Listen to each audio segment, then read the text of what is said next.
All right, what's up, guys? Welcome to Promotech. Thanks for tuning in. The Pixel 11 isn't chasing attention. It's quietly rewriting how a phone communicates with you. And if these changes land the way they're shaping up, this could be the moment where smartphone stops meaning fast hardware and starts meaning responsive, aware, almost alive in the background. Let's dive right into the video. So here's the shift. No one's really framing correctly. Pixel Glow isn't just lighting.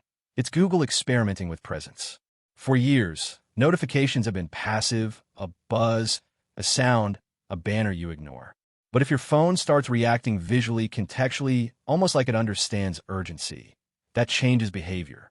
And yeah, people will instantly compare it to the Nothing phone, too, but that's surface level. Nothing made, lighting expressive. Google looks like it's trying to make it informative. Subtle difference, massive implication. Now here's where it gets uncomfortable. There's no visible hardware, no strip, no module, nothing in the renders. Which means one of two things. Either this feature never ships, or Google has figured out how to hide interaction inside existing components.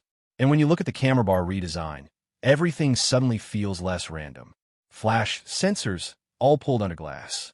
Cleaner, yes, but also suspiciously efficient. Almost like Google is turning that bar into a multi-purpose surface instead of just a housing. And if that's true, then the Pixel 11 isn't adding a feature. It's redefining a part of the phone we thought was already finished. Now compare that mindset to Apple. The iPhone 17 Pro will almost definitely be more powerful, more polished, more predictable. But Apple's philosophy is control. They refine what already works. They don't reintroduce ideas like notification lighting because to them, that era is done. Google doesn't think that way. Google revisits old ideas and rebuilds them with context. That's why this matters. And then you layer in the display. This might be the quiet killer feature. If Google actually ships with Samsung's M16 OLED before Apple, that's not just a spec win. It's a perception shift.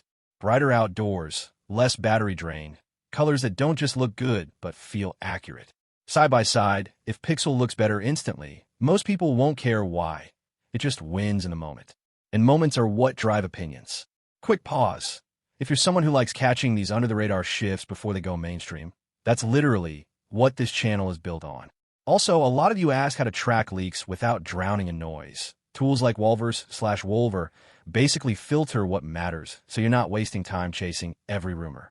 Back to it, because this next part is where Google's strategy becomes obvious. They're not redesigning the Pixel. For generations, same camera bar evolution. That's not laziness, that's branding discipline. Apple did the same thing with the iPhone silhouette. Recognition builds trust. But under that familiar shell, Google is stacking changes that alter how the phone behaves, not just how it looks. And this is where things quietly tilt. Apple still dominates ecosystem, no debate. But Google is building layers Apple isn't prioritizing right now.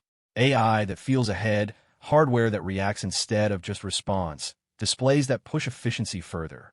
None of these individually win the market. But together, they start changing what users expect without them even realizing it.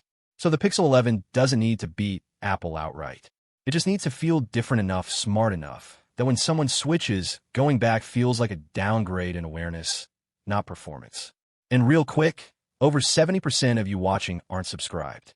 If you're into these deeper breakdowns where we connect patterns instead of just listing features, consider subscribing.